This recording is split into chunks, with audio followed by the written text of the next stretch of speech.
നമസ്കാരം. കേരള വിഷൻ ന്യൂസിന്റെ എല്ലാ പ്രേക്ഷകർക്കും നല്ലൊരു ദിവസം ആശംസിക്കുന്നു. PM ശ്രീയിൽ നിന്നും സർക്കാർ പിന്മാറാൻ സമ്മർദ്ദം ശക്തമാക്കാൻ ഒരുങ്ങുകയാണ് CPI. 3 ദിവസത്തിനുള്ളിൽ മറുപടി നൽകിയില്ലെങ്കിൽ കടുത്ത നടപടി ആലോചിക്കുമെന്ന് മുന്നറിയിപ്പ് നൽകി. ശബരിമല സ്വർണ്ണ മോഷണത്തിൽ ഉണ്ണികൃഷ്ണൻ പോറ്റിയുമായി ഇന്നും തെളിവെടുപ്പ് തുടരും. ദേവസ്വം ബോർഡിലെ കൂടുതൽ ജീവനക്കാരെ ചോദ്യം ചെയ്യും.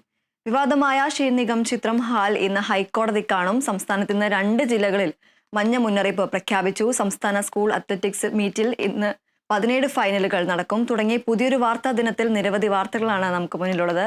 ആദ്യം നോക്കാം ടോപ്പ് ഹെഡ്ലൈൻസ്.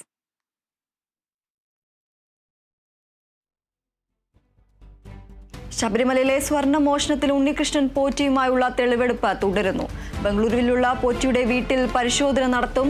ദേവസ്വം ബോർഡിലെ കൂടുതൽ ജീവനക്കാരെ ചോദ്യം ചെയ്യും. സ്വർണ്ണ മോഷണത്തിൽ പ്രതിഷേധിച്ച് BJPയുടെ രാപ്പകൽ സമരം തുടരുന്നു. സെക്രട്ടേറിയറ്റിന്റെ 3 ഗേറ്റുകളും ഇന്ന് ഉപരോധിക്കും.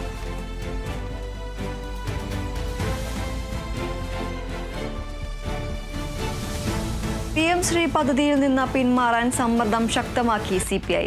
എതിർപ്പ് വിശദീകരിച്ച് മുഖ്യമന്ത്രിക്ക് കത്ത് നൽകും. വിഷയം പഠിക്കാൻ മന്ത്രിമാരായ P പ്രസാദിനും K രാജനും ചുമതല നൽകി.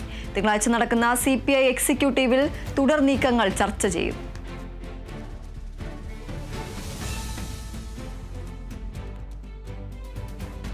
ബീഹാറിന് പിന്നാലെ മറ്റ് സംസ്ഥാനങ്ങളിലും തീവ്ര വോട്ടർ പട്ടിക പരിഷ്കരണം.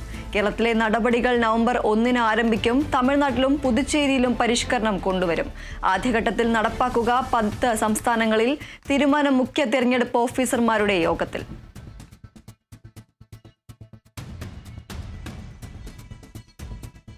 വിവാദമായ ഷീർനിഗം ചിത്രം ഹാൾ ഇന്ന് ഹൈക്കോടതി കാണും. സിനിമ കാണുക വൈകിട്ട് 7 മണിക്ക് കാക്കനാടുള്ള കളർ പ്ലാനറ്റ് സ്റ്റുഡിയോസിൽ. കത്തോലിക്ക കോൺഗ്രസ് പ്രതിനിധികളും സെൻസർ ബോർഡ് പ്രതിനിധികളും സിനിമ കാണാനെത്തും. നിർമ്മാതാക്കൾ ഹൈക്കോടതിയെ സമീപിച്ചത് സെൻസർ ബോർഡ് പ്രദർശനാനുമതി നിഷേധിച്ചതോടെ. വെട്ടിമാറ്റാൻ നിർദ്ദേശിച്ചത് ബീഫ് ബിരിയാണി കഴിക്കുന്നതടക്കം 20ഓളം ഭാഗങ്ങൾ.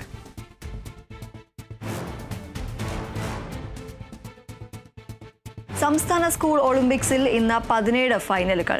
ട്രാക്ക് ഇനങ്ങൾ വൈകിട്ട് നടക്കും. ഓവറോൾ പോയിന്റ് പട്ടികയിൽ തിരുവനന്തപുരം ബഹുദൂരം മുന്നിൽ. അത്ലറ്റിക്സിൽ ആധിപത്യം നിലനിർത്തി പാലക്കാട്.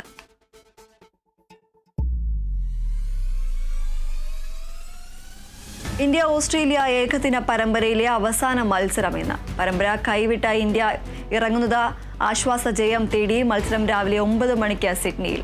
പര്യടനത്തിന്റെ ഭാഗമായി 2020 മത്സരങ്ങൾ 29 ആരംഭിക്കും.